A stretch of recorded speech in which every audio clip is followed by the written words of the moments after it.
10 محرم کا روزہ رکھنا مسنون ہے، ساتھ 11 کا یا 9 کا شامل کر لیا جائے۔ حضور جب تشریف لائے مدینہ المنورہ میں تو حضور نے دیکھا کہ یہود روزہ رکھتے تھے، تو پوچھا تم روزہ کیوں رکھتے ہو؟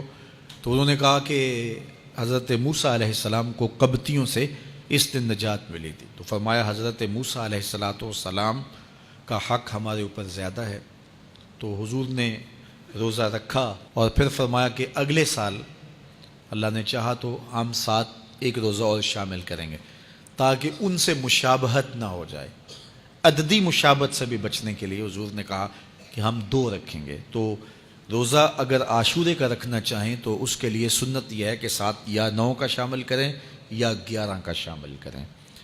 تو جو افضل ترین روزے ہیں ان میں سے عاشورے کے روزوں کا بھی شمار ہوتا ہے۔ تو اگر ممکن ہو تو جن کو اللہ نے صحت عطا کی ہے، تو آج کل اتنی شدت کی گرمی بھی باقی نہیں رہی، تو وہ یہ روزے رکھیں، ذکر و فکر کے اندر ان ایام کو گزاریں، اپنے والدین کی قبروں پر، اعزاء و اقرباء کی قبروں پر ہر جمعے کو جانا چاہیے۔ اس کے علاوہ بھی جب موقع ملے، یہ رواج جو پیدا ہو گیا ہے کہ 9 محرم کو یا 10 محرم کو مٹی ڈالنے کے لیے وہاں قبرستان میں جایا جاتا ہے، یہ 8 10 15 سال سے شروع ہوا ہے، جبکہ اس کی کوئی اصل نہیں ہے۔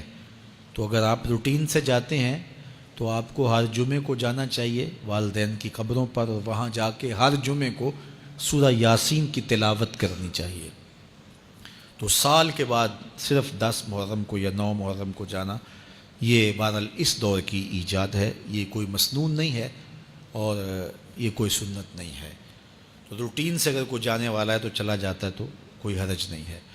تو باقی یہ بڑے اشرف ایام ہیں، بابرکت ایام ہیں، اور ان کو بہت ساری نسبتیں حاصل ہیں۔ حضرت امام حسین رضی اللہ تعالی عنہ کی شہادت کے ساتھ یوم عاشور کو نسبت حاصل ہے، اور اس کے علاوہ بھی بہت سارے عالی مرتبت جو ہے وہ ہستیوں کے وصال کا دن بھی ہے، اور بہت سارے واقعات اس دن جو ہے وہ روح پذیر ہوئے ہیں۔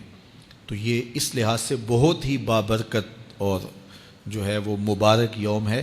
تو اس دن کو ذکر و فکر میں، عبادات میں بسر کیجیے گا، اور اپنی زندگی کی ایک ایک ساعت کو اللہ اور اس کے رسول کے نام پر لگا دینے کے جذبوں سے سرشار ہو کے زندگی گزاریے گا۔ حضرت امام پاک انہوں نے اپنی زندگی دین کے لیے قربان کر دی۔